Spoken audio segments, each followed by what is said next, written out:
G'day, guys. It's Brad and Sogg from the Couch Critics.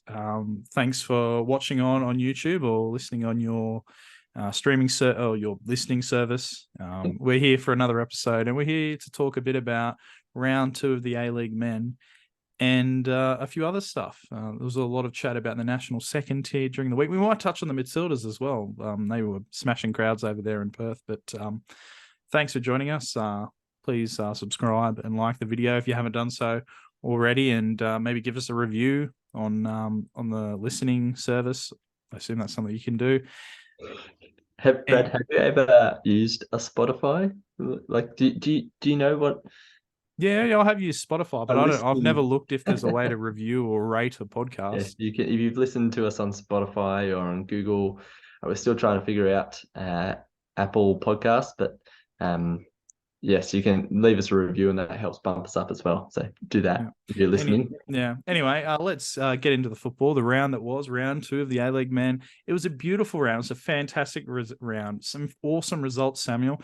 You must have been absolutely thrilled with some of those results, particularly the first game of the round.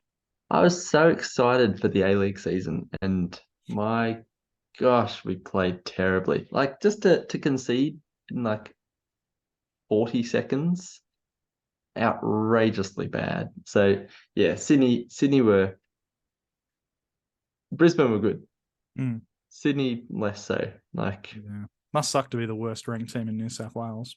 yeah, that's right. Yep. Yeah. So that game we're talking about on the Friday night, Brisbane getting up 3-0 against Sydney FC up at Lang Park. It showed, at least in that result for Brisbane, a lot of the potential they have. This is probably how well they can play. They keep playing like that. I think they'll do really well this year. What do you have to say about Brisbane? You think they played really well, or do you reckon you guys played rubbish and let them get up 3-0? Well, I think Brisbane played like they did in that first half of the Australia Cup final, but for the full 90 minutes, they were relentless. Like from the start right to the finish. Every time Sydney got the ball, they pressed and they hunted them down, and Sydney was slow and succumbed to it. But every time Brisbane got the ball, their first pass was forwards. Their first pass was, they'd receive the ball, turn and play forwards and put Sydney under the cosh. So I, I don't think Sydney were ready for it. And I think, other teams might be prepared for it and have something to hit back with, but Sydney just had nothing. And, a little bit of rustiness from Sydney. I think Gomez up top, if it's the language barrier, he's still kind of settling in. Sydney are trying to change the way they play. Now they've got a striker who can receive balls in the box, but nothing was working getting the ball to him. So, yeah, I think Brisbane were really good and Sydney were quite poor. And it came out in moments like Redmayne's shank, like Bratton slipping over again. That's 2 games in a row. He's just coughed up possession and we've conceded a goal off it. So he needs to be better. He's the captain and he needs to lead. And I think one of the highlights as well was just seeing the Den back in force. That was good. Yeah. Obviously, way too big a stadium still. But a performance like that and the Den performing like that, that'll get people back. So I think it was a good weekend for Brisbane. If you're a Brisbane fan, you're really, really happy with that performance, and it bodes well for the rest of the season. Like we said in our preview pod, I think we both see that Brisbane, there's something about them this season, and they should be up there. Yeah. Now, if you're a Brisbane fan, get along to their games. They're in Lang Park in Brisbane, so they're in the centre of town now. They're not out way out of town at Redcliffe anymore. So I know it's the biggest stadium, but it'll definitely be better for them to be playing right in the centre of Brisbane.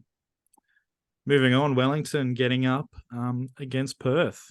To be honest, I didn't really watch this game because I was kind of on the way to the Wanderers game, but I also can't remember else what I was doing. But I didn't really watch this one. Samuel, did you watch this one at all? Yeah, I did watch this game, and it was an interesting game. I think it was actually quite entertaining. Wellington playing at home was good. I think you look at the score sheet, and it was something we've talked about with the Phoenix this season. Zavada and Kraev, just 2 fantastic footballers, and Kraev's goal really neat piece of Mm. play. Zavada knocking it off to him, Cryer hitting it near post, and that kind of wrapped up the game. Yeah, Perth didn't look great. Um, Mm.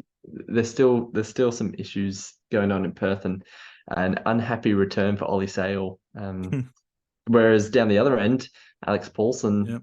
with the big penalty save against Adam Taggart. So, And Phoenix have signed him up, I think, a 3-year deal this week because yeah, there's a bit of potential in him, and hopefully they get a good transfer fee one day if he keeps playing up like this.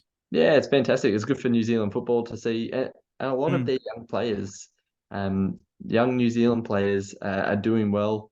That's good. I think they really need to have a good season with Auckland coming in next year, because there could be a couple of yeah, interesting transfers. I think if Auckland are try and take some New Zealand players for themselves, Yeah, for sure. Chris Wood would be a really good marquee signing, I reckon, for their first season. you get more game time at least. Yeah. Are we done with that? Shall we move on to the highlight game of the round? Yeah, well, why not? Let's talk about it. Yeah, the Wanderers getting up Oh wait, 5 hang on. nil. I thought you were going to talk about Adelaide City or victory first. Oh no, you want to talk about the Wanderers, right? Yeah, smart ass. Let's go. The Western Derby. No, not really the Western Derby.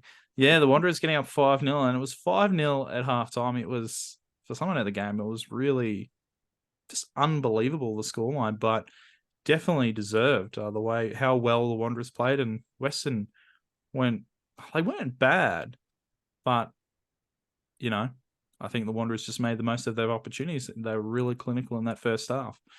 We exploited them in pace. The only time I think we ever looked vulnerable was when anyone drived at Jack Clisby, because he's just not, shouldn't be playing at this level. But that's all right. Well, I reckon that's a bit harsh. He's contributed to I the have seen him attacking playing phase at of Perth play. and Mariners over the years, and well, Mariners when they were poor, and maybe Yeah, he was a victim of those poor sides. But Lockie Brook, man, you see his first goal? What a banger! yeah. Look, uh, like you're saying, Wanderers took their chances. Like I think they had 6 shots and 5 of them hit the back of the net in that first half. Yeah, our XG for the game was like less than 2, I think. That's right. Like, and Western actually had good opportunities. Yeah. And second half they were better. Mm, First half it was just when every moment in defense goes wrong, and you've got a team like the Wanderers who can punish you when you've mm, got, players like Lockie Brook, Milanovic mm, is looking pretty decent as well. The mm. surprising thing is that Brandon Barolo didn't get a goal.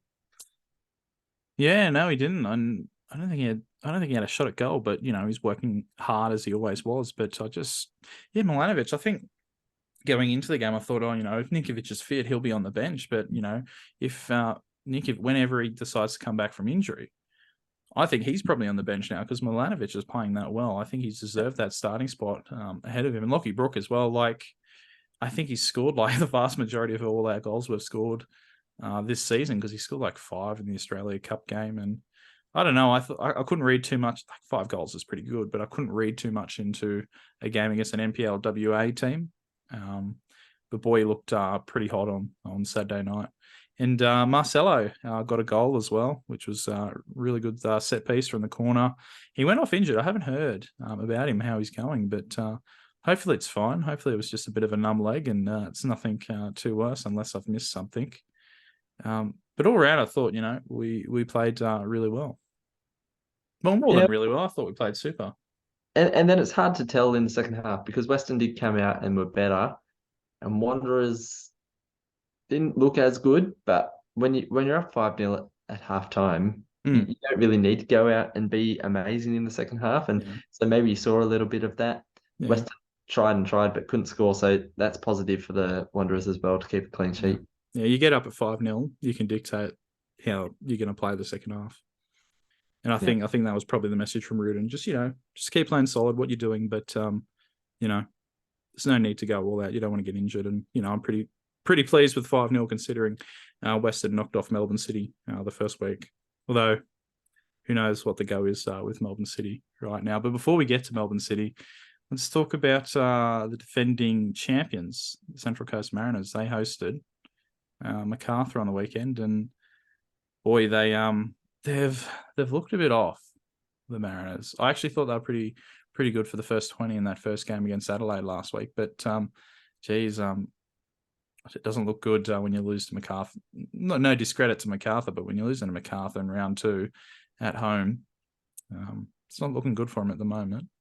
Yeah, we talked about this one last week in our preview, and we both tipped the Mariners, I think, because we said, well, Mariners have just played at home to Bali United and given them a thumping. Yeah. And MacArthur away in Cambodia, they ended up losing that game 3-0, which I watched until Lockie Rose gets a goal knocked off for offside. Phnom Penh go down and score. I'd had enough at that stage to see them not going, and then another 2 goals late on in that match. So for them, and really, it was mostly the same team that played on the Thursday night that came and played on the Saturday night, Saturday afternoon, and MacArthur get the win, and so that's a huge performance from MacArthur. Like I don't think anyone would have backed them to get that. So that's good signs for MacArthur if they can do that. Valerie Germain with the goal. He's looking good. Yeah, like he's a quality striker, and so get him in good positions, and that's dangerous. And so for the Mariners, it's looking a bit sketchy at the moment. Like not sure where their form is in the league. Yeah, they've got to turn things around quickly. They weren't terrible. You just kind of expected MacArthur were there for the picking. Yeah, for sure. Moving on to next game down at the Melbourne Tangular Stadium. Melbourne victory, getting up 5-3 against Newcastle. Bruno Fornaroli with the first half, more than a hat-trick. He got 4 goals in that first half. Fornaroli. Living up to the name. 4-1 up at half-time and, going down 2-1 in the second half. But, no, Melbourne victory, they're going okay. Like I think we said before off air, we said, yeah, they're looking like they're playing well, but they've just conceded 3 to Newcastle. And I think that's, look at the Wanderers, they got up 5-0 and they kept that clean sheet. Victory, could have went on 5-1, 6-1, but they got a bit complacent. They got caught out. I don't think it's perfect, like it's smooth sailing for the moment, the victory. They're going well, but yeah. Anyway, but great result for the victory. I don't want to bag them too much, or maybe we do. But yeah, what did you think of this one? I think at least when you have a game where you score 8 goals and the terrace was back, that was good. So that's good for the kind of vibes of the A-League. I hate the saying, the league needs a strong X team. It's when this team's strong, it's good for the league. I don't like that kind of statement. You got to earn your right to be good. When the crowds are good, when the atmosphere is good, that's good for the league. And so Melbourne performing well and in front of a good crowd like that, that's good for the league. And so that was really exciting to see. And scoring 5 goals, like what a day. You've just beat Sydney FC 3-0 away from home the week before, and then you score 5 at home. 3-0, wow. You really must love victory. You're giving them an extra goal. Yeah, 2-0. Yeah, anyway. But you win away from home against Sydney. That's a big match.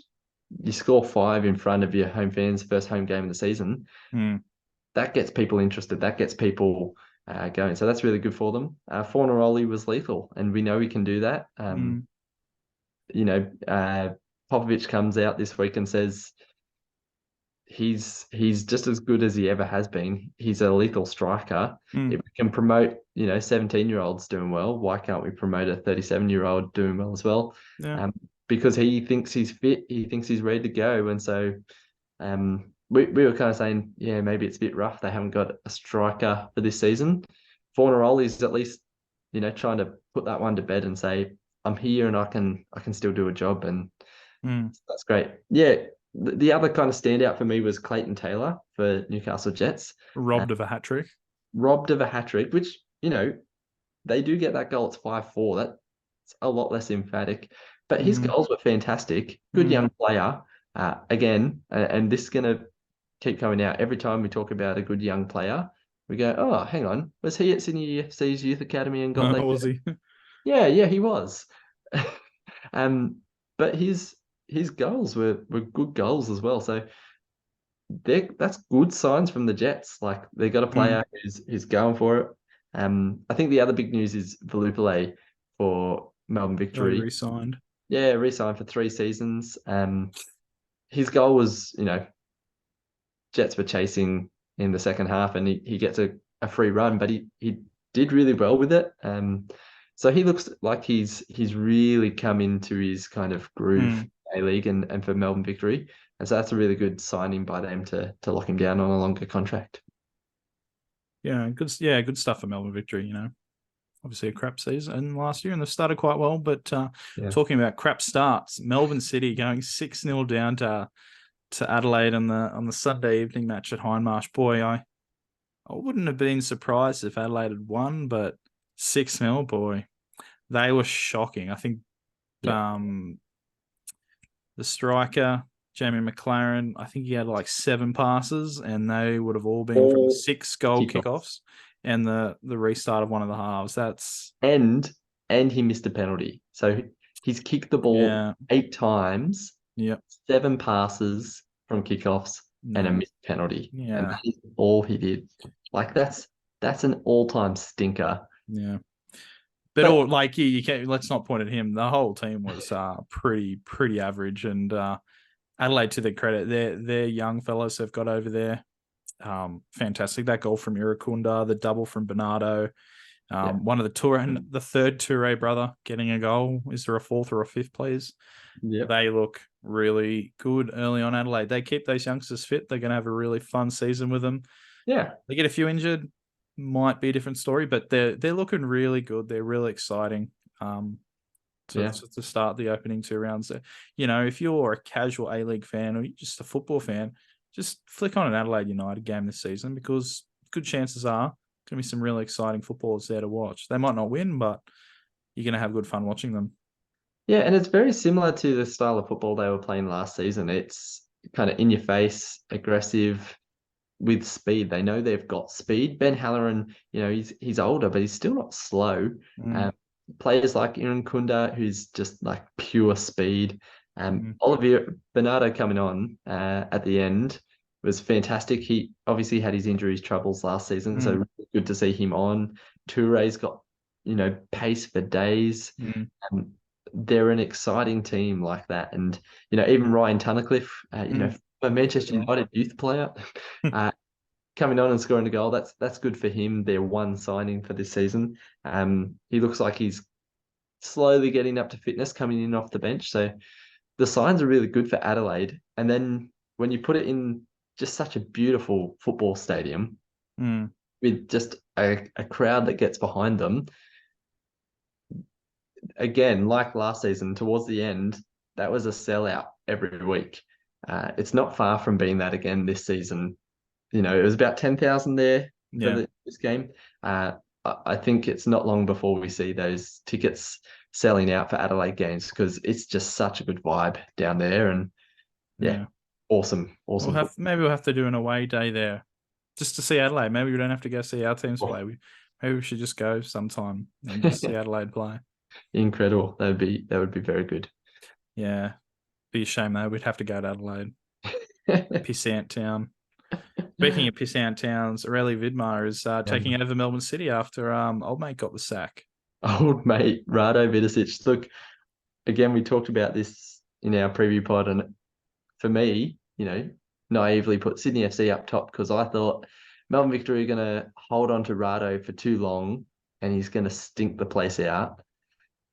And I was at least right about that. Like, the football has not been good, well, at least in the A-League. They played. They're playing well in the Champions League. Yeah, they got a really good result in Thailand on the Wednesday.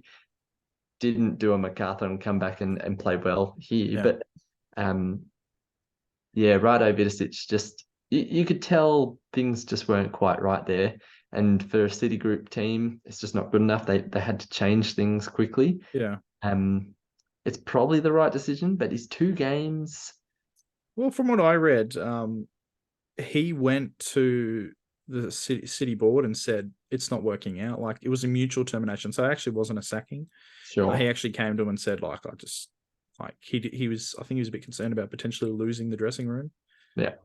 So hopefully Patrick Kisnorbo will get the sack very soon, and I think it would be great if they could get him back in. But at the moment, Aurelio Vidmar, it's been a while since he's had a coaching gig in the A-League. Obviously, the last one with Adelaide quite some time ago. But he's not a bad coach, but I don't think he's the long-term solution to Melbourne City's managerial conundrum. Yeah, that's right. He knows football. He's going to do an okay job. Again, it's hard to do a bad job with that group of footballers. Yeah. So kind of, you don't want to lose the dressing room. Having somebody in Aurelio, his job is literally just to listen to the players, I reckon. I don't think he's going to be. Well, it'd be hard to see him not throw his weight around because he does know football. He's not afraid of those things. But this City squad, they need performances and they need it quick. Yeah. And after seeing one manager go, I think they'll want the dressing room their way. So it will be interesting. It'd be interesting to see who City think of for the next coaching job. Obviously, Paddy Kisnorbo had them absolutely humming. How long will he survive in France? How has he survived this long? Yeah, that's he should have been sacked already. And does Melbourne City go something similar like that for the next kind of full-time gig? Someone like a Ben Khan, Kevin Muscat. Imagine Kevin Muscat. Not that he would, but imagine the victory man going to City. No, there's talks of him going to Millwall. But yeah, Ben Khan, he would be a pretty good option. Although I think he returned to Queensland for personal reasons. So, because he was the Melbourne Knights coach? That's right. Yeah. Yeah. So anyway, it's a good opportunity for another young up and coming manager, I reckon. Yeah, absolutely. Yeah, but City, the City Football Group, they don't muck around when it's not working. They know to get rid of them. It's probably a good thing that there's no relegation into a national second division at this rate. If you're a Sydney FC fan or a Melbourne Victory fan, a bit sweaty at the moment, City fan, or even a Central Coast Mariners fan, maybe you'd be acting a bit quicker to pull your finger out. Which probably takes us on to our next bit of news. The rumour mill has kind of been going off. Obviously, we're close to an announcement about the national division. And knowing our luck here at Couch Critics, often we'll talk about this on a Thursday night. And then news will break Friday. Yeah, we'll put this video out. So if you're listening and the national second division has been announced, just our luck. But why don't we talk about the rumours, Brad? 10 teams. What do you make of the list? Oh, there was some good few teams there that surprised they probably got picked, and the vast majority being from Victoria and New South Wales. I think, let's be honest, it's not particularly surprising. That's where the biggest clubs are, the best funded clubs are, because this is a competition that they're setting up based on more than just, it's not based on results. It's based on, can you afford this? Yeah. So what we have, South Hobart, was quite surprising. I think that's really exciting though, to have a Tasmanian team. And so obviously it's before we start talking, this is just a rumor we've heard from. I really wouldn't read too much in if it was South Melbourne Mike, but the Melbourne Victory fan Brenton Ray was also backing it as well. And if he's saying it, he's always pretty on the money. He's always in the know about a lot of big A-League stuff. Like obviously before it was announced, the grand final deal going back to normal, the Unite round as well, and Danny Townsend off to the Middle East.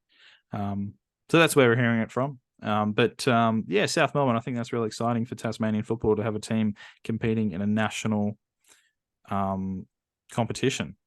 Yep. Of all the football codes, Tasmania is yet to have a representation. Obviously, they will soon in the AFL. But I think that's really exciting. And the Sunshine Coast as well. Same with Tasmania. They have no representation in any of the major football codes at a national level. So that's really exciting for them. Obviously, there's a lot of garbage and crap going on with Football Queensland kind of being quite restrictive. And, if Sunshine Coast were ever to get relegated from the national second division, they wouldn't go straight into the top division of Queensland. They'd go right down to the bottom, like Division 6. I think maybe we can talk about that a bit later. But who do we have from Melbourne? We had Avondale, South Melbourne. which seems a bit of well, some people say they haven't got a big fan base, but they've got a lot of money. South Melbourne, of course, I don't think we're surprised about that. And we had Preston, who I think has the fans, they have the vibe on field, like they're still in the second division of Victoria. But I think that's good to see Preston. Obviously, no big names like Melbourne Knights or Heidelberg and some of the others there, but in New South Wales, we had Sydney United, 58, Sydney Olympic, Marconi, Ipia, and Wollongong. So that's really exciting to see Wollongong potentially returning to a national level for football.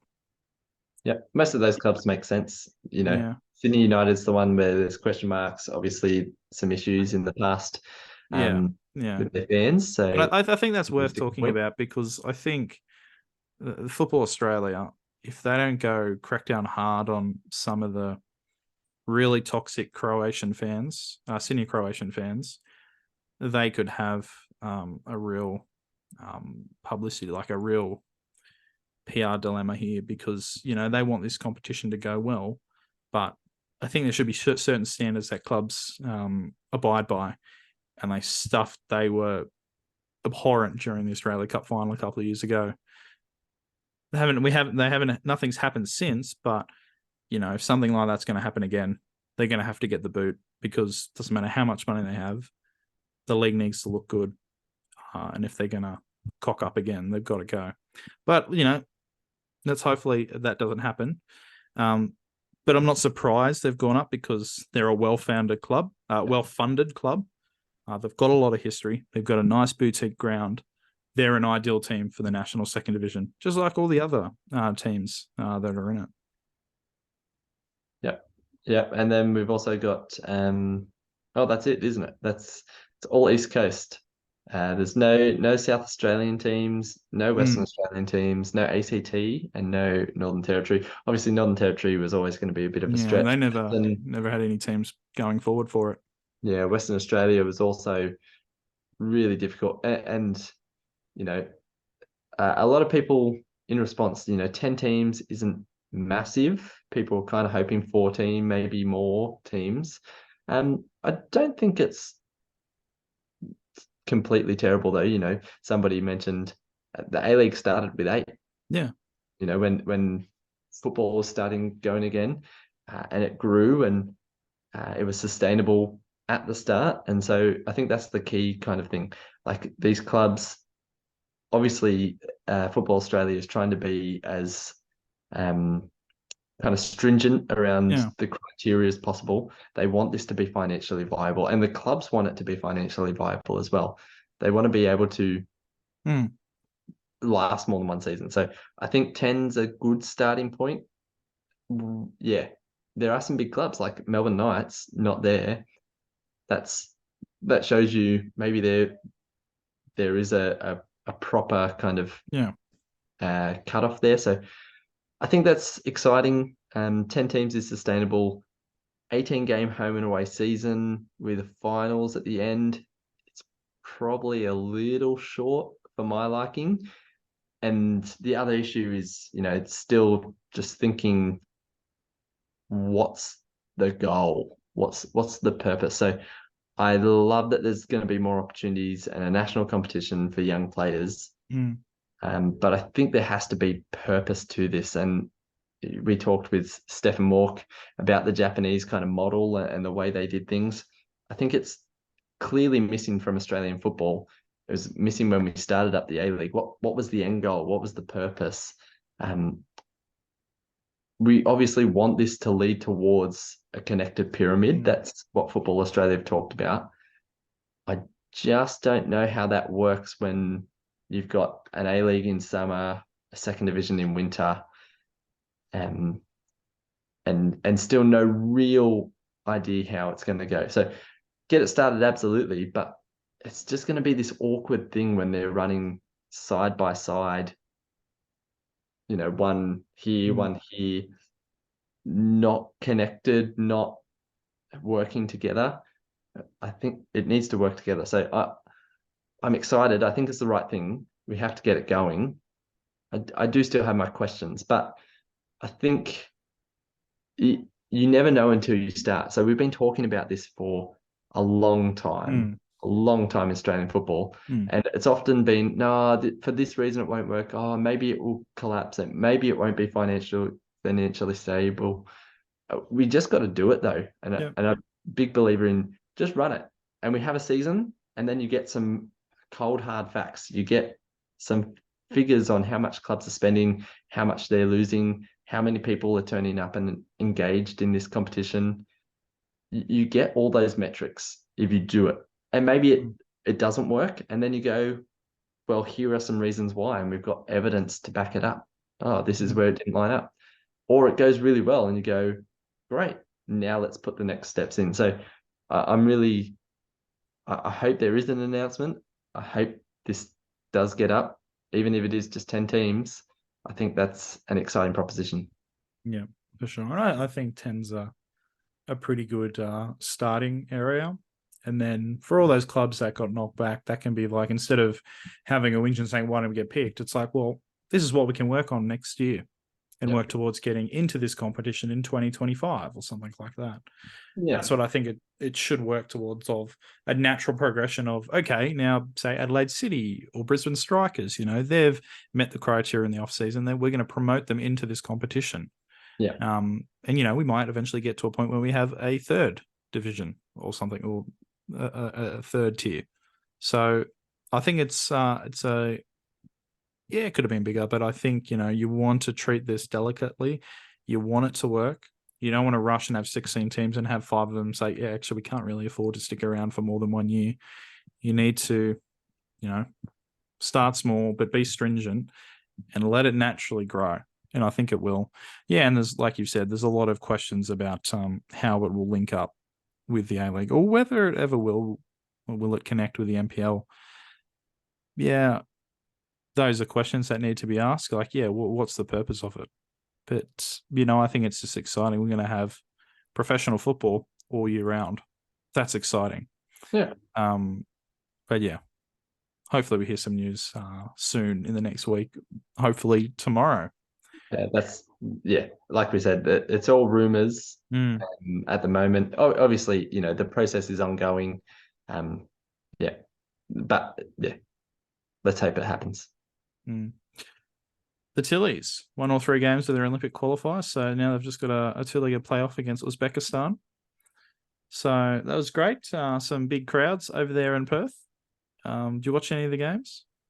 Yeah, I watched the first 2. I didn't watch the final game against Chinese Taipei. I was Who? Chinese Oh, Taipei. Taiwan, sorry. Yeah, my bad. Political. That's very nice political chat there. Um, I think the Matildas were good. I think if you're Uzbekistan, you've seen how to beat the Matildas. Is just set a low block that actually works and have someone who's good enough to score against us, because that's what Iran did, and it was fairly effective. And it took a worldie from Mary Fiala to break down Chinese Taipei last night. So like the one game where we absolutely smashed it, which was fantastic to be at the Optus Stadium game in front of 60,000 fans. They're the team that actually went out. Philippines, after making the World Cup, and rightly so, thought, yeah, we can have a go at the Matildas. And the Matildas Lose that bet. love that. They love that because it just created so much space. So Mm. there's some really good movement, some really good pieces of play. Obviously, Mary Fowler is just like incredible. Sam Kerr, just being Sam Kerr, just popping up in the box when she needs to. She does so much work for the team. These were good vibes. Now, obviously, they're against not the best teams in the world, Mm. be honest, but good vibes. Also, just great for the Perth community to have the Tillies over there in their own time zone for once. Yeah. How about you, Bradley? Do you watch the games? What do you think? I don't think I watched a bit of the Iran game, but I didn't really get much of a chance to watch any of them. My only complaint to all those people out on Twitter, well, they get 60,000 to the Matildas in Perth. Why don't they get 20,000 to the Perth Glory games? It's like, because you have the Matildas, the biggest sporting brand in the country. Yeah. And then, no disrespect, you have Perth Glory. Yeah. So to all those people who say that, shut the hell up, please. It's so annoying because, yeah, maybe Perth could get better crowds, but also stop comparing like the best thing in sport in this country to an average team in a third-rate sports competition. So anyway. Yeah, that's right. It absolutely shows that, yes, there are people who are interested in football, but the Matildas that have that pulling power where kids and parents, well, they want their kids to be like that. I don't know how many people look at the Perth Glory men's or women's team and go, I absolutely want to be like that. Yeah. You know, the Matildas have this aura that means, yeah, the Matildas are coming to town. We'll get the tickets to the matches. Perth Glory are playing every week. You know, you can't quite compare one-off kind of events of the national team to every week. Same old Perth Glory. But yeah, and I think, you know, people do complain, and like, you know, you're on Twitter, you see a lot of people complaining about like, oh, well, if we're getting 70,000 to a Women's World Cup final, why can't we get this through the A-League? It's like, you know, let's be realistic.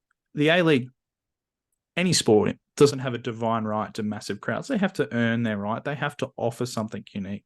And the Matildas are just so lovable. They're just so nice personally at a personal level, and they're winning. Like, they finished 4th in the world. That's a fantastic result. They inspire kids to want to go play football. I'm not saying Perth or any other A-League teams can't do that, but the A-League teams need to offer something. They need to work hard instead of just be like whinging. Well, I don't think the clubs are whinging. I just think there's a few keyboard warriors. So I shouldn't get too riled by them. The marketing as well. Like the Matildas are marketable, and, you know, Football Australia markets them. It was on all social media. It was all over.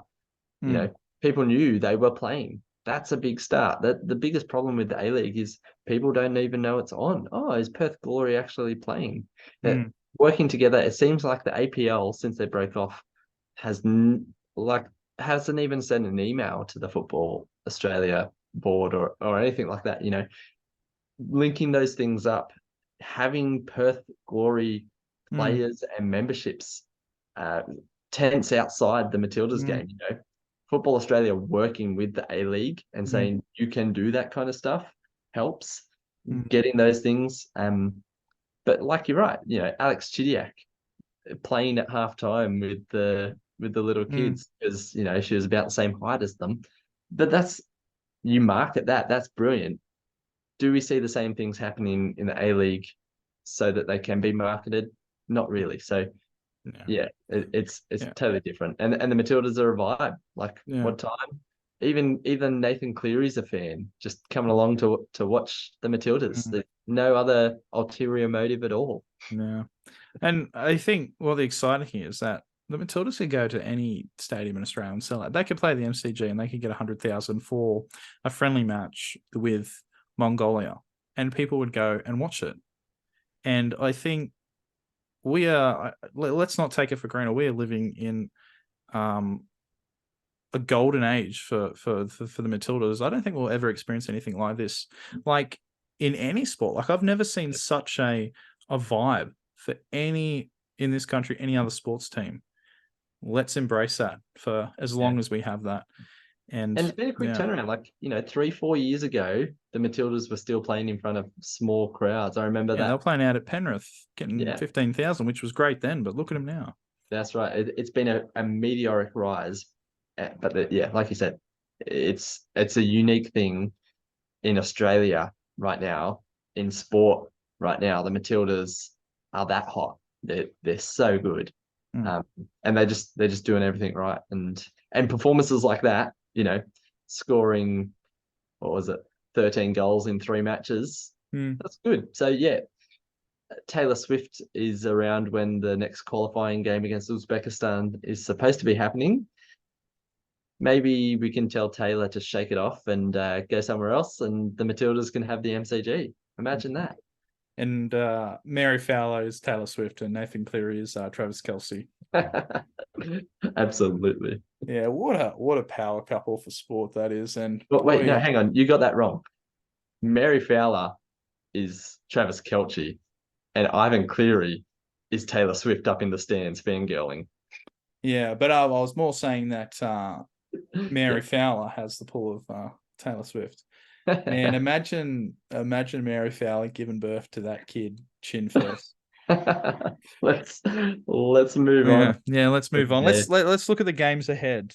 Because there's some really exciting games, particularly the first game of the round. I think this is a preview for a term I don't think we use in the A-League too much, but it's common term in the NRL and AFL to take the piss out of two really bad teams. It's the Spoon Bowl. Look, It's a really exciting match. you're really enjoying this. It is round two. You've got to enjoy it while you can. It's round two, and it's nice for Wanderers fans to have a smile on their face. I think they had a smile on their face most of last season as well until Adam Lafondra wiped it off. So let's just At least we'll be making the finals this year. So anyway, it should be an interesting match. Yeah. Have you got the new manager bouts for Melbourne City? Sydney actually fired up to actually want to go and play some football? It's it should actually be an entertaining game. The Australia Cup match between these two teams was pretty good a couple of weeks ago. On paper, two fantastic football teams. In real life, both struggling. Both teams want to make a change. Both teams want to see a response. And so it actually makes for, all jokes aside, quite an interesting game of football. I don't think both teams can play as bad as they did the previous week. That's right. And I think there'll be a lot to prove. I think City will have at least a new interim manager. Sydney FC, I don't know how much Corica inspires his team, but he has inspired them to a few grand final wins over the years. But yeah, it'll be interesting. I just don't think I don't think they'll play as bad. Maybe we'll see a 5-5 draw going off their defense. But I think these two teams, when they put it on, can be quite entertaining. And I don't think these two teams will be battling it out, unfortunately, for the wooden spoon. Yeah. We'll go over to the ditch. Wellington playing Brisbane out at Sky Stadium. Be interesting. I'd really like. This hurts me as the New South Welshman for a Queensland team. I'd really like to see Brisbane continue on that really good form they had against Sydney FC, because there is a good buzz around them at the moment. Yeah, that's all I really have to say. I'd like to see Brisbane get up. I think they can get up, but Wellington, I just think like they have over the years, we always rate them really poorly, and they still perform quite well. So maybe we just don't rate them fairly, but I think Brisbane will get up in this one. Yeah, it'll be. I think Brisbane look the better team. Traveling away to New Zealand, though, it's not an easy trip. No. Wellington do play well at home. They've got okay support there. The Yellow Fever, like to have a good time. Hopefully their commentators over in Sky Sports are awake for this next game, because on the weekend their commentary was absolutely woeful. They were not excited about anything. So it would be nice to see them get excited, and for Wellington to give them something to actually be excited about. Although they did last weekend, so maybe they're all going for Brisbane. Yeah, it'll be a good game. I think Brisbane should come away with a win there. Yeah, that's the 3:30 kickoff, and then at 5:30 we're going out to Southwest Sydney for the Foxtel Derby between Macarthur and Western United.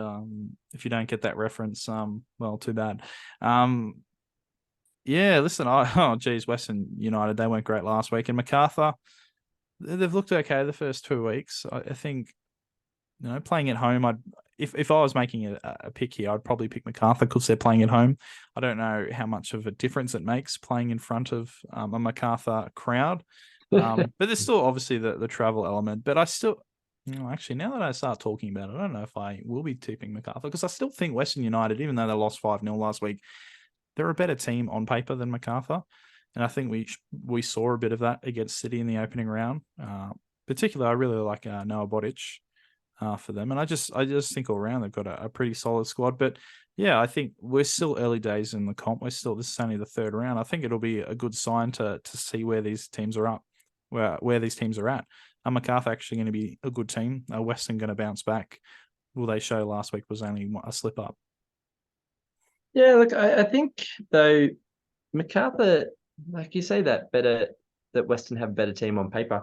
Like MacArthur's team, it's it's not that bad. Philip Curto's a good goalkeeper. Tommy Uzgok's good centre back. Like, Rafael Borges Mm, Rodriguez for them, the ex-City youngster. He's yeah. an exciting prospect, and he's looked pretty good on the ball. Kieran Backus is a solid midfielder who's been Keanu. working hard. Kieran, yep. Wait, Keanu which one's with in Scotland. Keanu? Okay, yeah, okay. Kieran, yeah. Mate, you don't even remember your own Wanderers players. Yeah. Like Clayton Lewis isn't terrible. Um, Valerie Germain's good. Lockie Rose, look, we give him a bit of stick. He, he's a pretty decent A League player, like on For his someone that day. played in MPL3, Yeah, Sorry. like uh, I think MacArthur. Okay, yeah. I think this could be a actually a bit more of a tactical match. Obviously, Western want to bounce back. Yeah, they've got some attacking prowess. Their defense doesn't look too good at the moment, and so this MacArthur side can unlock a defense, and so I think it'll be an interesting match. And I think MacArthur might actually take this one. Yep. Okay.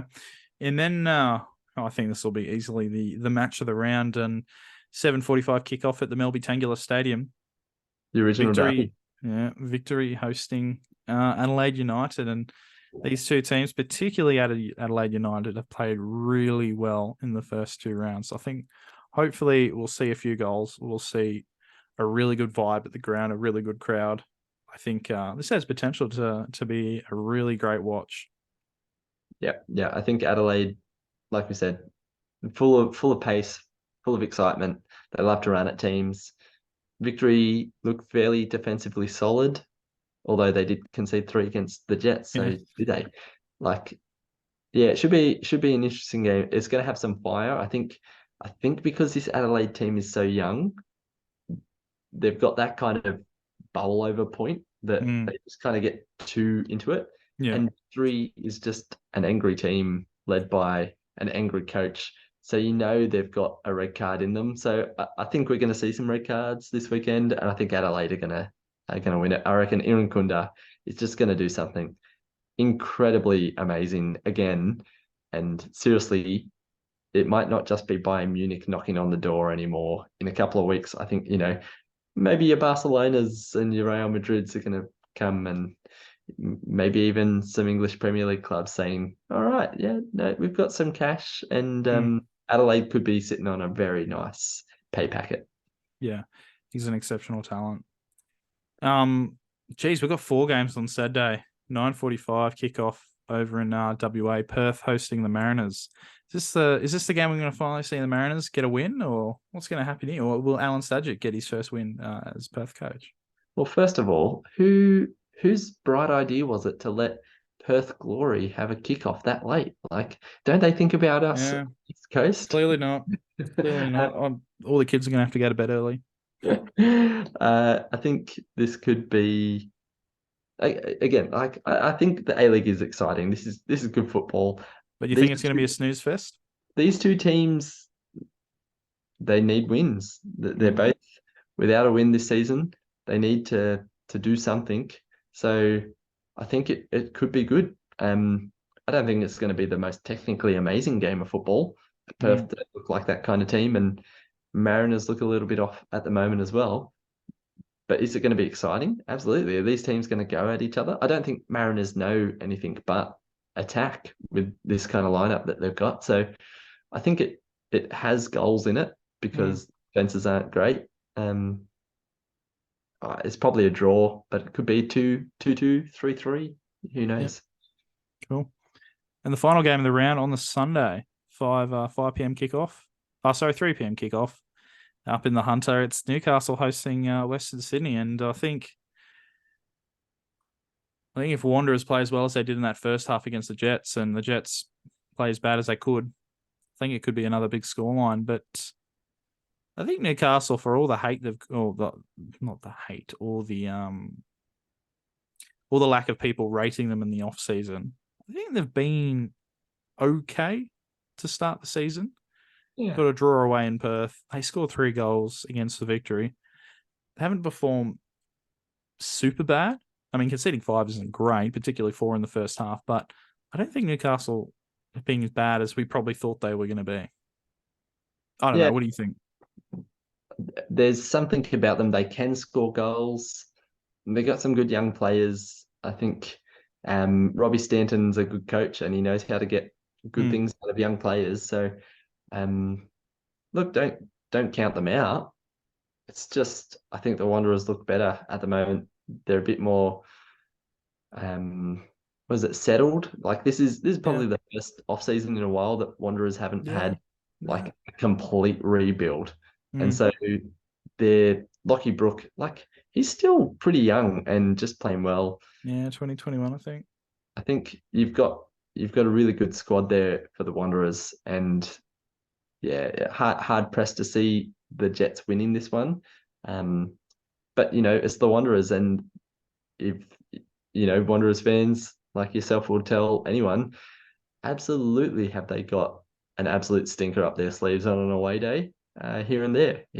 Perth last season. Particularly in Perth, Perth doesn't sit well. So look, yeah, it's probably going to be the Wanderers as long as they turn up. You've got to turn up in this A-League. You've got to turn up for every game to win. So yeah, look, I think Wanderers will do it. Someone on Twitter went this week and said, what's your most lowest moment supporting a football club? And I posted the veteran Janjetovic corner against Brisbane. Beautiful. What would you have put? The lowest point as Sydney FC fan. Yikes. Look, the Derby loss last year, the 4-0 was pretty bad. You would have had some pretty grim. I can't remember the coach's name. Yeah, nothing is worse than So the old Brisbane coach? I can't think of his name. Frank Farina was pretty. Yeah, that guy. Yeah, pretty dire football there.